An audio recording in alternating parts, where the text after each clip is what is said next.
अतिशय दुःखद घटना आहे ही.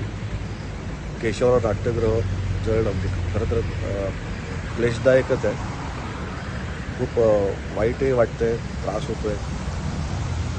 कारणं काही माहीत नाही, पण अशी वास्तू जळणं ही अत्यंत त्रासदायक गोष्ट आहे. मुळात काहीच महिन्यांपूर्वी आम्ही अस्तित्व या नाटकाच्या रंगीत तालमी त्या थिएटरला केल्या होत्या. गेले कित्येक वर्ष मी या नाट्यगृहात आपल्या नाटकांचे प्रयोग सादर करतो.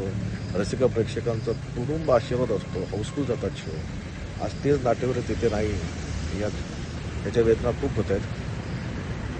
होप करूया आपण लवकरात लवकर तिथे छानशी पुन्हा एकदा दिमागदार वास्तू निर्माण होऊन परत नाटकाचे प्रयोग सुरू होतील.